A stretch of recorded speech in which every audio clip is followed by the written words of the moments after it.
The night I found out my wife was cheating on me, I did not scream. I did not throw a chair across the room. I did not break my brother's jaw. I just stood in the hallway of my own house, holding my phone in one hand, while the video on the screen played again and again. My wife, my brother, in my house, on the couch I had paid for, under the roof I had worked 12-hour days to keep. And the worst part was not even what they did.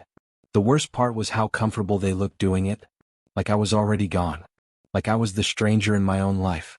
My name is Daniel Harris. I was 37 years old when my life split in two. Before that night, I thought I had a normal family. A wife named Claire, beautiful enough to make strangers look twice, but sweet enough to make me believe I had won something rare. A younger brother named Ryan, the golden child of our family. Charming, loud, careless, always forgiven. And parents who told everyone they loved both their sons equally. That was the lie I believed the longest. Ryan had always been the kind of man who made mistakes and somehow got sympathy for them.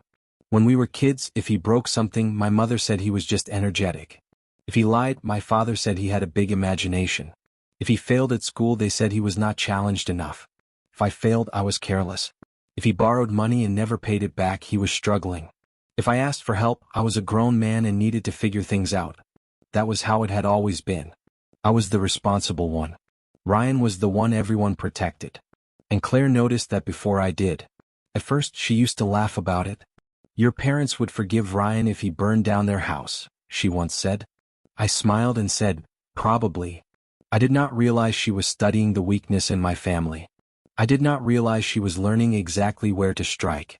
Claire and I had been married for 8 years. We had no kids, not because we never wanted them, but because life kept delaying the conversation. There was always a bill, a house repair, a job change, a family emergency. And most of those emergencies had Ryan's name attached to them. When Ryan lost his job, I helped him. When Ryan wrecked his car, I helped him. When Ryan needed somewhere to stay after his girlfriend kicked him out, Claire was the one who said, "He's family, Daniel. We can't let him sleep in his car." So I let my brother move into our guest room. That was the beginning. I just did not know it yet. At first, everything seemed normal. Ryan was grateful. Too grateful. He helped with groceries. He fixed a broken cabinet. He joked around with Claire while I was at work. I thought it was nice that they got along. I thought my wife cared about my family. I thought my brother respected my marriage. Looking back, that is the part that makes me feel stupid. Not because I trusted my wife.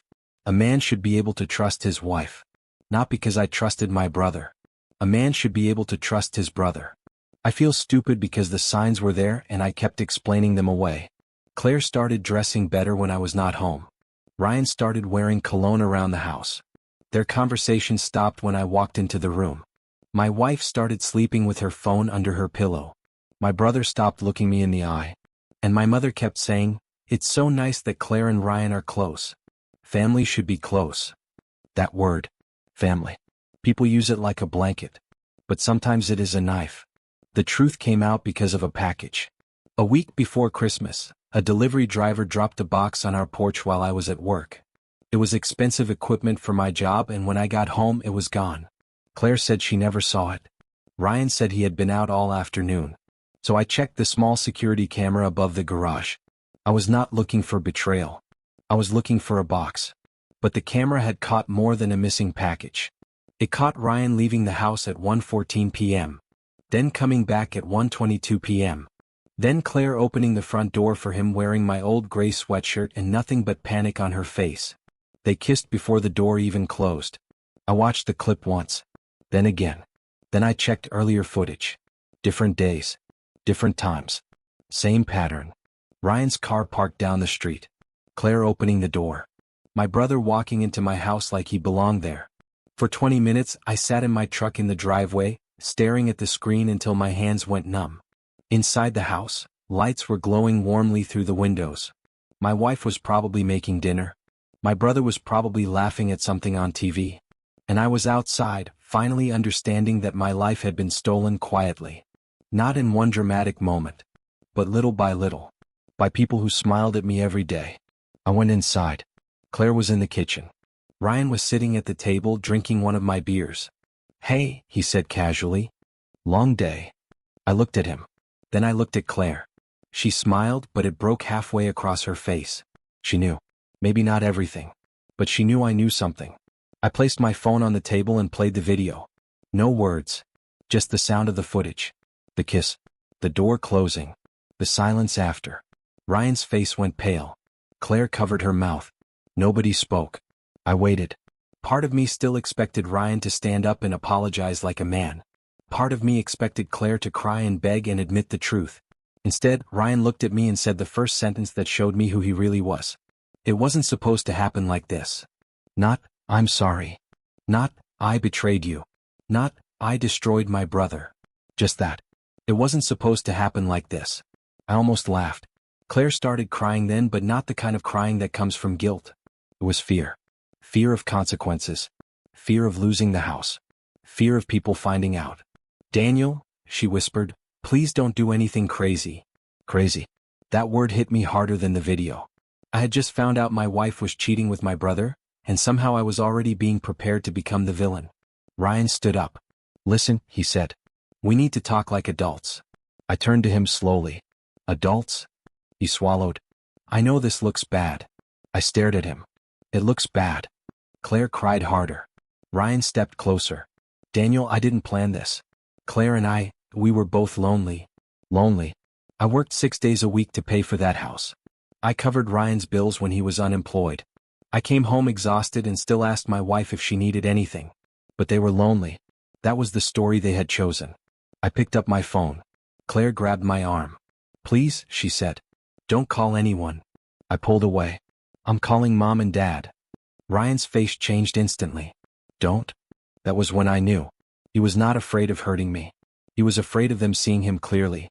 My parents arrived 40 minutes later. My mother rushed in wearing her winter coat over pajamas. My father followed behind her, serious and confused. Claire sat on the couch crying. Ryan stood near the fireplace like a boy waiting to be punished. And I stood in the middle of the living room with my phone in my hand. I showed them everything. The footage. The messages I had found after Claire finally unlocked her phone with shaking hands. The hotel receipt. The deleted photos. The lies. My mother cried. My father sat down slowly like his legs had failed him. For one brief moment I thought the truth had won. For one brief moment I thought they finally saw what Ryan was. Then my mother looked at me and said, Daniel, don't destroy this family. I blinked. I thought I had misheard her. What? She wiped her tears. What they did was wrong. Terribly wrong. But if this gets out, it will ruin Ryan. I looked at my brother. Ryan was staring at the floor. My father cleared his throat. Your brother made a mistake. A mistake. For 8 months, my brother had walked into my house behind my back. For 8 months, my wife had lied to my face. For 8 months, they had let me pay bills, cook dinners, plan holidays, and sit beside them like a fool. And my father called it a mistake. I looked at him and said, he slept with my wife. My father's jaw tightened. I know. Then say it. He looked away. I stepped closer. Say what he did. My mother sobbed. Daniel, please? I ignored her. Dad. Say it. My father looked at Ryan, then back at me. And he could not say it. That was the moment my heart broke for the second time that night. Because betrayal from your wife destroys your marriage. Betrayal from your brother destroys your blood. But betrayal from your parents destroys your childhood. Every memory becomes suspicious. Every sacrifice becomes embarrassing. Every time you thought you were loved equally, you realize you were only useful. Ryan finally spoke. I'm sorry, he muttered. But he said it like a man apologizing for being late. Claire reached for me again. I love you, Daniel. I looked at her hand and stepped back. No, you love what I provided. She froze. I turned to Ryan. And you love taking what I build. His face hardened. There he was. The real Ryan. Not the charming son. Not the helpless brother. Just a selfish man who had been protected for so long he thought consequences were optional. My mother stood between us. Daniel, you need to calm down. I laughed quietly. I am calm.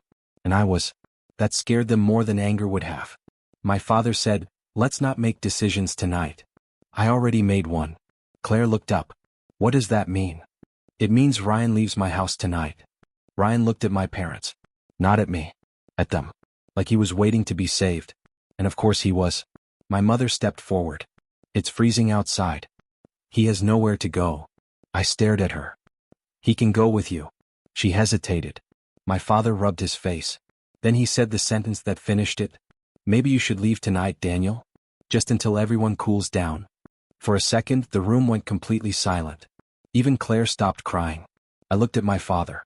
My wife cheats with my brother in my house, and you want me to leave? He did not answer. He did not need to. My mother whispered, "You're stronger than Ryan. You can handle this better." There it was. The family rule spoken out loud at last. I was stronger, so I was allowed to suffer. Ryan was weaker, so he was allowed to destroy things. I walked upstairs without another word. Claire followed me, begging through tears, but I shut the bedroom door in her face. I packed a small bag. 2 shirts. Work clothes. My documents. My old watch from my grandfather. And the hard drive with every piece of footage copied onto it. When I came back downstairs, everyone was standing in the living room like they were waiting for me to apologize for ruining their evening. Ryan's eyes were red, but he still looked relieved. Claire looked terrified. My mother looked ashamed. My father looked tired. I stopped at the door and looked at all of them. Then I said, "Remember this night." Nobody moved. Because one day every single one of you is going to need me.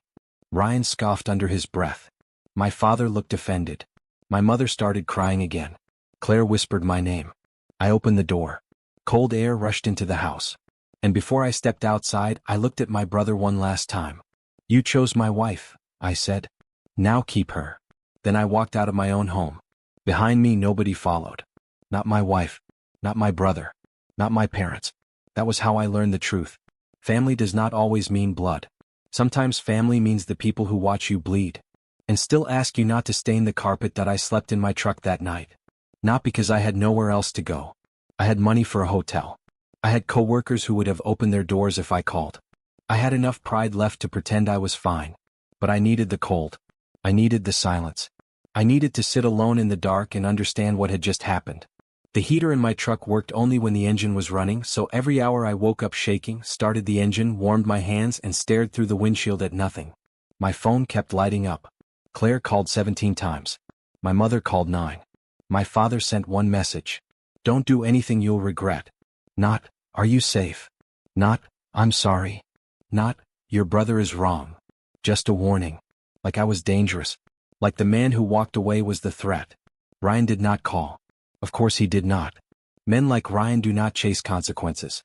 They wait for someone else to soften them. By sunrise, my eyes burned from lack of sleep, but my mind was clear. Something inside me had changed during that night. I was not thinking about revenge yet. Not exactly. I was thinking about truth. Because the thing about betrayal is that people always beg you to stay quiet. They call it peace. They call it maturity. They call it protecting the family. But what they really mean is this. Please suffer silently so we don't have to feel guilty publicly. I drove to a motel on the edge of town, paid for a week in cash, and sat on the bed with my laptop open. Then I started building a folder. Not an emotional folder. Not a revenge fantasy. A clean, organized, undeniable record. Security footage. Time stamps. Text messages. Hotel receipts. Bank statements showing charges Claire had hidden. Screenshots of Ryan borrowing money from me during the same months he was sleeping with my wife. Every lie had a date. Every date had proof. Every proof went into a file. By noon, Claire texted me. "Please come home. We need to talk." I did not answer. Then my mother texted. "Your wife is devastated." I stared at that one for a long time. My wife was devastated. Not me. The woman who destroyed our marriage was devastated because I left the house where she betrayed me. I typed one sentence. "Where's Ryan?" 3 dots appeared. Disappeared. Appeared again. Then my mother replied. "He's with us for now. He's very upset."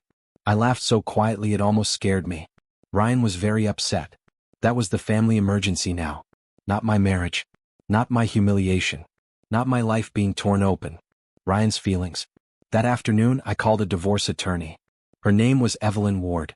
She was calm, direct, and did not waste words. When I told her the situation, she did not gasp. She did not give me fake sympathy. She just asked questions. "Whose name is on the house?" "Mine." "Mortgage?" "Mine." "Any children?" "No." "Shared accounts?" "Yes." "Evidence of infidelity?" "Yes." "Evidence of financial misuse?" "Possibly." There was a pause. Then she said, "Do not go back to that house alone. Do not argue over text. Do not threaten anyone. Save everything." "I already am." Good, she said. Then we're going to make sure nobody rewrites what happened. That sentence became my anchor. Because by evening they were already rewriting it. Claire sent a long message. She said she had been lonely. She said I worked too much. She said Ryan understood her emotionally. She said it started as comfort. She said she never meant to hurt me. Then came the line that almost made me throw my phone across the motel room. You abandoned me too, Daniel. Just in a different way. There it was. The transformation had begun. Her betrayal was becoming my fault. Ryan's betrayal was becoming weakness. My pain was becoming anger. And my silence was becoming cruelty. I saved the message. Then I blocked her for the night. The next day my father came to the motel. I do not know how he found me. Maybe my mother called every motel in town. Maybe Claire guessed. Maybe Ryan had someone follow me. It did not matter. I opened the door and saw him standing there with 2 coffees in his hands. For 1 second I wanted to believe he had come as my father. Not as Ryan's protector. Not as the family spokesman. Just my dad. I let him in. He sat at the small table by the window, looked around the cheap motel room and sighed. You shouldn't be here. I took the coffee but did not drink it. You told me to leave. He looked uncomfortable. I said that because things were heated. They were not heated. I was calm. You know what I mean. No. I don't. He rubbed his forehead. Daniel, your mother has been crying all night. I leaned back. Good. His eyes sharpened. That's your mother. And I'm her son. He looked away. The silence stretched between us. Then he said, Ryan messed up. I smiled without humor. That's a soft way to say he slept with my wife. He knows he was wrong. Does he? Yes. Then why isn't he here? My father had no answer. Because we both knew why. Ryan did not face damage. He hid behind people who still believed he was a boy. My father leaned forward. Listen to me.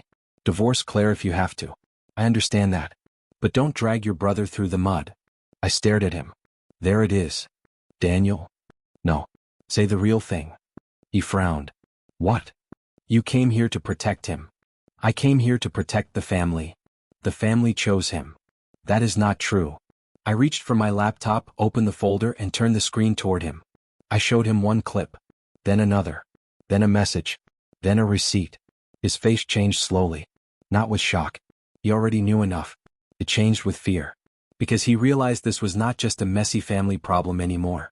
This was documented. This was organized. This was real. He stood up. What are you planning to do with all this? Whatever I need to. His voice dropped. If you expose him, you'll destroy his life. I looked him straight in the eyes. He helped destroy mine in my own house. That's different. That sentence came out before he could stop it. And the second he said it, he knew. I nodded slowly. Thank you. For what?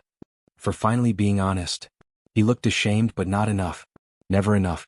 Before he left, he put the untouched coffee on the table and said, You're going to regret becoming this cold. I opened the door for him. No, Dad. I regret staying warm for people who froze me out. He left without hugging me. I watched him walk to his car. Then I locked the door. That night, Claire changed tactics. She sent a picture of our bedroom. The bed was made. My pillow was still there. Under the photo she wrote, This is still your home. I replied for the first time. No. It became evidence. She called immediately. I let it ring. Then my mother called. Then an unknown number called. Ryan. I knew it before I answered. His voice came through low and irritated. You're really enjoying this, aren't you? I sat up on the bed. There he is. What? The real Ryan. He scoffed. Don't act like you're innocent in all this. I almost smiled. In my wife sleeping with you? I'm pretty innocent. You were never home. I was working to pay for the house you used. She was miserable. And you were available. He went quiet. Then he said, You always thought you were better than me. No. Everyone else just kept lowering the bar for you. His breathing changed. You think you can ruin me? No, Ryan. You ruined yourself. I just saved the receipt. He cursed under his breath. Then his voice got softer, more dangerous. If you go public with this, Mom won't forgive you. That was the first real threat. Not from a stranger. From my brother. And it told me everything I needed to know. He still thought my greatest fear was losing my family. He did not understand that I had already lost them. I said, Tell Mom she should start practicing. Then I hung up. The next morning I met Evelyn at her office. She reviewed everything. Every clip. Every message. Every financial record. She was especially interested in the joint savings account. I had noticed withdrawals over the last year, but Claire had always blamed home expenses. Repairs. Medical bills. Family gifts. Emergency purchases. But some of those withdrawals matched hotel dates. Some matched trips Claire claimed were with friends. And 2 large transfers had gone to Ryan. I stared at the printout. Claire sent him money? Evelyn looked at me over her glasses. From your joint account. My jaw tightened. How much? Enough to matter. I sat back slowly. So while I was paying bills, my wife had been helping my brother behind my back. While Ryan borrowed money from me, he was also taking money through her. 2 hands in the same pocket. My pocket. Evelyn tapped the papers into a neat stack. Daniel, I'm going to be very clear. Emotionally, this is ugly. Legally, this is useful. I nodded. What do? We file first. Those 3 words felt like a door opening. Not freedom yet, but the beginning of it. By Friday, Claire was served divorce papers at the house. I know because she called me screaming. Not crying. Screaming. You're really doing this? Yes. After 8 years? After 8 months of you and Ryan. She sobbed. I made a mistake. No.